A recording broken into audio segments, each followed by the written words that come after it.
رات کو میرے پاس تھا. اے اللہ کے نبی، اس پہ غسل واجب تھا. آپ کا آوازہ سننے کے بعد پھر اس نے اپنی عقل کو استعمال کرتے ہوئے یہ نہیں سوچا کہ مر جاؤں گا، بغیر غسل کے مروں گا، پہلے غسل تو کر لوں. اس کے کان میں رسول کی آواز آ گئی تھی، نکلو اللہ اور آخرت پہ ایمان رکھنے والوں، اے اللہ کے نبی اس پہ غسل واجب ہے، اس کو غسل دیجیے. لاش کو تلاش کرتے آقا فرماتے ہیں بیوی تیرے خامن پہ غسل واجب تھا، اس کو غسل دینے کے لیے آسمان کے فرشتے آئے تھے. ان کے ایمان کی حالت ابن عمر جماعت کرواتے ہیں، تشہد میں بیٹھتے ہیں تورک نہیں کرتے، سلام پھیر کے کہتے ہیں کوئی یہ نہ سمجھے کہ یہ سنت رسول ہے، میرے پاؤں میں تکلیف تھی اس لیے میں سنت پہ عمل نہیں کر سکا. اپنے عمل کو کوئی سنت نہ بنا بیٹھے. احمد ابن حنبل جیل میں بند ہیں. آ کر سائل پوچھتا ہے آپ تو سنتوں کی بڑی باتیں کیا کرتے تھے، اب آپ کے پاؤں میں بیڑیاں پڑی ہوئی تورک کیسے کرتے ہو؟ کہا اگر میری شکایت نہ کرے تو بتاؤں، میری اس بیڑی کا منہ کھلا ہے، میں نماز پڑھتے ہوئے پاؤں نکال کر محمد کی سنت پہ عمل کر لیتا ہوں، سلام پھیر کے پاؤں پھر بیڑی میں ڈال لیتا ہوں. یہ وہ صحابہ ہیں، یہ وہ سلف صالحین ہیں جو نبی کی سنتوں پر ایسے جان دینے والے. اور سید صاحب کے فرمان کو بھی سامنے رکھ لیں کہ اللہ کے نبی صلی اللہ علیہ وسلم کی ثابت صحیح احادیث سے ثابت سنتوں کو کیسے بدعت قرار دیتے ہیں. ابھی آپ نے سنا داڑھی کو بدعت قرار دیا، اور آئیے ایک اور سنت کو سنیے کیسے بدعت قرار دیتے ہیں. کہا جب یہ رفع دین کرنا، آمین کہنا، یہ کسی فرقے کے شعار بن جائیں، ان کا ترک یا فعل وہ علامت قرار پائے جس کی بنا پر یہ فیصلہ کیا جانے لگے کہ آپ کس فرقے میں داخل اور کس سے خارج ہیں، پھر انہی علامتوں کے لحاظ سے یہ طے ہونے لگے کون اپنا اور کون غیر ہے، تو اس صورت میں رفع دین کرنا نہ کرنا، آمین زور سے کہنا نہ کہنا، زور سے کہنا یا آہستہ کہنا، یا اس طرح کے جتنے امور ہیں ان کا کرنا اور ان کا ترک کرنا، کرنا بھی اور ترک کرنا بھی دونوں یکساں بدعتیں ہیں. رفع دین کرنا بھی بدعت ہے، آمین کہنا بھی بدعت ہے. واقعی اہل ایمان کی پہچان ہے، اہل توحید کی پہچان ہے، جب انہیں رسول کی صحیح سنت مل جاتی ہے وہ کائنات سے ٹکر لے لیتے ہیں، رسول کی سنت کو نہیں چھوڑتے، وہ افغانستان کو چھوڑ دیتے ہیں، لیکن تشہد میں انگلی ہلانے کی سنت کو نہیں چھوڑتے. وہ گدھے پہ سوار ہو جاتے ہیں، جوتیوں میں گلے میں جوتیوں کے ہار برداشت کر لیتے ہیں. منادی کرنے والا منادی کرتا ہے، یہ وہ ہے جس نے بادشاہ کے فتوے پہ مہر نہیں لگائی، اور وہ خاموش ہوتا ہے. نبی کی سنتوں پہ عمل کرنے والا اعلان کرتا ہے من عرفنی فقد عرفنی، جو جانتا ہے وہ تو جانتا ہے، جو نہیں جانتا وہ جان لے میں مالک بن انس ہوں. سائل سوال کرتا ہے کیوں گدھے پہ سوار ہوئے، کیوں چہرے کو کالا کیا گیا، کیوں گلے میں جوتیاں ڈالے گی؟ کہا بادشاہ کی باتوں پہ مہر نہیں لگا سکتا جو بات رسول اللہ کی بات سے ٹکراتی ہے، نبی کی سنت پہ آنچ نہیں آنے دوں گا، اس کے بدلے میں میرے ساتھ جو چاہے کر گزرو. سنت کے متوالے پیٹ پہ کوڑے کھاتے ہیں، کوڑے مارنے والے تھک جاتے ہیں، احمد ابن حنبل کی زبان سے چیخ نہیں نکلتی. چچا کہتا ہے کیوں ظلم برداشت کرتا، اپنے ایمان اور عقیدے کو دل میں چھپا لے. جواب میں کہتے ہیں چچا جب علماء بک جائیں یا خوف سے ڈر سے خاموش ہو جائیں پھر بتاؤ حق کو بیان کون کرے گا؟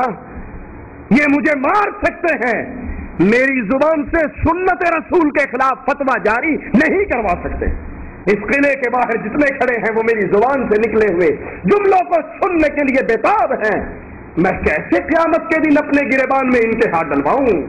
اور یہاں سید صاحب وہ رفع الیدین صحیح بخاری سے ثابت ہے، صحیح مسلم سے ثابت ہے، صحیح احادیث سے ثابت ہے. کرنے کی جتنی روایات ہیں اس پہ کوئی کلام نہیں ہے، اور جو نہ کرنے کی روایات ہیں ان ساروں پہ کلام ہے. ان صحیح ثابت سنتوں کے بارے میں کہتے ہیں یہ رفع دین کرنا بھی بدعت ہے، آمین کہنا بھی بدعت ہے. ہماری پہچان ہے کہ ہمیں اللہ کے نبی کی رفع دین کرنے کی سنت ملی.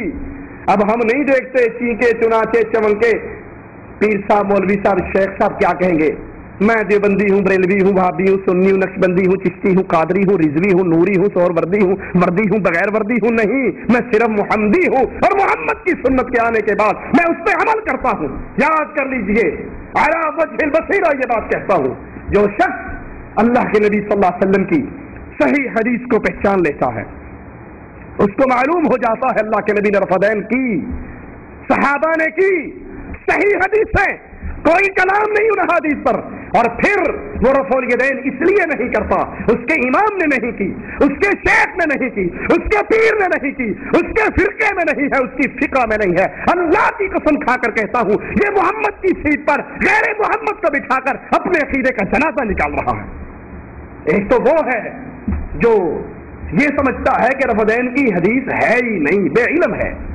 ایک یہ ہے جو سمجھتا ہے حدیث کرنے کی بھی ہے، نہ کرنے کی بھی ہے، بے علم ہے، ہو سکتا ہے کہ بے علمی معاف ہو جائے۔ اور ایک وہ ہے جو کہتا ہے پتہ ہے بخاری میں 5 مرتبہ آیا ہے، پتہ ہے مسلم میں 6 مرتبہ آیا ہے، لیکن کیا کروں، میں سہروردی ہوں، میں اشرفی ہوں، میں گنگوہی کو ماننے والا ہوں، میں انوتوی کو ماننے والا ہوں۔ اس نے مقام محمد کو سمجھا ہی نہیں ہے۔ اس کو سناؤ، نبی کے ایک صحابی کے پاس سائل آیا تھا اور اس نے کہا تھا اس مسئلے میں آپ کیا کہتے ہو؟ جواب میں صحابی نے کہا تھا اللہ کے رسول نے اس مسئلے میں یوں کہا ہے۔ اس نے گنگوہی، نانوتوی، تھانوی کو پیش نہیں کیا، رضا خان کو پیش نہیں کیا، اس نے کہا میں نے تو سنا ہے ابو بکر و عمر یوں کہتے ہیں۔ صحابی فرماتے ہیں ڈرتا ہوں کہیں آسمان سے تجھ پہ پتھروں کی بارش نہ ہو جائے۔ میں نے کہا محمد یوں کہتے ہیں صلی اللہ علیہ وسلم، اور تو محمد کے مقابلے پہ ابو بکر و عمر کی بات کرتا ہے۔ یہ رفعین سنت رسول ہے، نبی کی صحیح حدیثوں سے ثابت ہے۔ جو صحیح حدیث کو جان کر، پڑھ کر، سمجھ کر پھر بھی نہیں مانتا، کسی اور کی بات کو لا کر دلیل بناتا ہے، وہ گمراہ ہے۔ لیکن سید صاحب یہاں رفعین کرنے کو، آمین کہنے کو بدعت کہتے ہیں۔ صحیح مسلم کی ایک روایت پہ غور کیجیے، اس کے بعد صرف 1-2 حوالے دے کر اپنی بات کو ختم کرتا ہوں۔ رسول اللہ صلی اللہ علیہ وسلم نے فرمایا، اے لوگو، میں نے تم کو عورتوں سے متع کرنے کی اجازت دی تھی، اور اب اللہ تعالیٰ نے اس کو قیامت کے دن تک کے لیے حرام کر دیا۔ سو جس کے پاس کوئی ان میں سے ہو تو اس کو چاہیے اس کو چھوڑ دے، اور جو چیز تم ان کو دے چکے ہو وہ واپس نہ لو۔ اب اس حدیث کے بعد، صحیح مسلم کی روایت، اس حدیث کے بعد متع قیامت کی دیواروں تک کے لیے حرام ہے۔ مگر آئیے سید صاحب شیعہ حضرات کو راضی کرنے کے لیے کتنے دور کی کوڑی ڈھونڈ کر لائے ہیں۔ ترجمان القرآن صفحہ، ترجمان القرآن اگست 1955 کا، اس کے اندر حضرت فرماتے ہیں فرض کیجئے ایک جہاز سمندر میں ٹوٹ جاتا ہے، ذرا مفروضے پہ غور کرنا، ایک جہاز سمندر میں ٹوٹ جاتا ہے اور ایک مرد و عورت کسی تختے پر بہتے ہوئے ایک ایسے سنسان جزیرے پہ جا پہنچتے ہیں جہاں کوئی آبادی موجود نہ ہو، وہ ایک ساتھ رہنے پر مجبور ہیں، اور شرعی شرائط کے مطابق ان کے درمیان نکاح بھی ممکن نہیں۔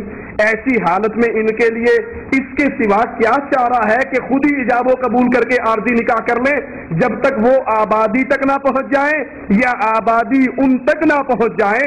کم و بیش ایسی ہی اضطراری صورتیں اور بھی ہو سکتی ہیں، متع انہی حالتوں کے لیے ہے۔ ترجمان القرآن ماہ اگست 1955۔ تاریخ کے اندر میرے خیال ایسا کوئی واقعہ نہیں ہوا۔ سید صاحب کے اپنے دماغ میں کوئی جہاز ٹوٹا ہو تو ہم نہیں کہہ سکتے۔ یہ بالکل ویسا ہی مسئلہ ہے کہ سائل آ کر کہتا ہے حضرت اگر کتا بکری سے جفتی کرے اور جو بچہ پیدا ہوا سر کتے کا ہے جسم بکری کا، حلال ہے یا حرام؟ مولوی صاحب نے کہا اس کے آگے گھاس رکھو، گوشت رکھو، اگر یہ گھاس کھا لیتا ہے حلال ہے، بکری ہے، بسم اللہ پڑھ کے حرام کر لو، اور اگر یہ گوشت کھاتا ہے تو کتا ہے، ناپاک ہے، پھینک دو۔ اب سائل کرنا ہے، سوال کرنے والا بھی کوئی جٹ آدمی لگتا تھا، اس نے کہا مولوی صاحب گوشت بھی رکھیا ہے تو کھا بھی رکھیا ہے، پہلی باری گوشت کھادا، دوسری باری کھا کھادا، فون دسو، ایک دفعہ گوشت کھا لیا، ایک دفعہ گھاس کھا لیا، اب بتاؤ۔ کہا ڈنڈا لے کر مارو اسے اور دیکھو اس کے اندر سے بکری کی آواز آتی ہے یا کتے کی آواز آتی ہے۔ اگر بکری کی آئی میں کرتا ہے، حلال ہے، بسم اللہ پڑھو، کھاؤ، مدرسے میں بھی بھیجو، اور اگر کتے کی آواز وہ نکالتا ہے، حرام ہے، پھینک تو، ناپاک نجس، مردار. اچھا کہا جی دونوں ہی کام کیے, پہلی دفعہ بکری کی نکلی, دوسری دفعہ کتے کی نکلی, کون دسو؟ بھاگو جہاں تک بھاگنا ہے, مفروضہ ہے نا ذہن کے اندر, جتنا مرضی بنا لو. اس نے کہا اچھا اس کو ذبح کر کے اس کی پیٹ پھاڑ کر دیکھو, یہ بکری کا سسٹم ہے, اندر اوجڑی ہے, انتڑیاں کس قسم کی ہیں, اگر بکری کے مطابق ہے تو بکری ہے, کتے کے مطابق ہے تو حرام ہے. مفروضے بنا کر زمین کے نیچے رہنے والوں کی باتیں کرتے ہیں. یہاں سید صاحب نے مفروضہ قائم کیا, ایک جہاز ٹوٹ جائے, اس جہاز کی ساری آبادی مر جائے, صرف ایک لڑکی اور لڑکا ہی بچے بس, اور کوئی نہ بچے. مان لیا ہم نے بچ گئے, ایک ہی تختے پر بہتے ہوئے جزیرے میں پہنچ گئے. اب جب جزیرے میں پہنچے, ان کے سامنے 200-250 آدمی مرے, ان کے اوپر ان کی موت کا غم وہ بھی طاری ہے. وہاں پر پہنچنے کے بعد نہ ان کو یہ ڈر ہے کہ بھی رات آنے والی ہے, ہمیں شیر جانور جنگل کے آگر کھا جائیں گے, ہم کوئی غار تلاش کر لیں, کوئی پناہ گاہ تلاش کر لیں, نہ ان کو کھانے کی فکر, نہ ان کو پینے کی فکر, نہ ان کو لباس کی فکر, نہ ان کو غذا کی فکر, نہ ان کو رہائش کی فکر, نہ ان کو آبادی تک پہنچنے کی فکر. جو ہی جزیرے پہ اتریں گے کہتے باقی کام تو بعد میں ہونا ہے, ایک کام تو نبیڑ لیجیے, پہلے ہم ایجاب و قبول کر کے اپنی کاروائی تو ڈال لینا. اللہ کے نبی صلی اللہ علیہ وسلم نے الفاظ یاد کیجئے, قیامت تک اللہ عز و جل نے متع کو حرام قرار دے دیا ہے. اللہ کے نبی صلی اللہ علیہ وسلم جب بیان فرما دیں تو پھر آپ کا وہ حکم دلیل ہے ہمارے لیے قیامت تک کے لیے. اللہ سے دعا ہے اللہ ہمارے گناہوں کو معاف فرمائے, اللہ ہماری خطاؤں کو معاف فرمائے, اللہ ہمیں اس دین پر عمل کرنے کی توفیق عطا فرمائے جو دین رسول اللہ صلی اللہ علیہ وسلم نے دی. اپنے پاس سے اپنی ذہنیت, اپنی طرف سے باتیں گھڑ کے, اپنی عقل کے پیچھے چل کے اللہ کے نبی صلی اللہ علیہ وسلم کی شریعت میں ثابت شدہ چیزوں کا انکار کے فتنے سے اللہ ہم سب کو بچائے. اللہ ہم سب کے گناہوں کو معاف فرما کے ہمیں محمدی راستے پہ چلنے کی توفیق عطا فرمائے. ہمارا منہج وہ ہو جو رسول اللہ کا منہج, ہمارا طرز وہ ہو جو رسول اللہ کا طرز, ہماری عبادت وہ ہو جو رسول اللہ صلی اللہ علیہ وسلم کی عبادت. اللہ سے دعا ہے اللہ ہمارے گناہوں کو معاف فرمائے, اللہ ہماری خطاؤں کو معاف فرمائے, اللہ ہمیں زندہ رکھے, ایمان پہ رکھے, موت دے اس حال میں دے, اللہ ہم سے راضی ہو, ہم اپنے اللہ سے راضی ہو. اقول قولی ھذا واستغفر اللہ لی ولکم ولسائر المسلمین فاستغفروہ انہ هو الغفور الرحیم.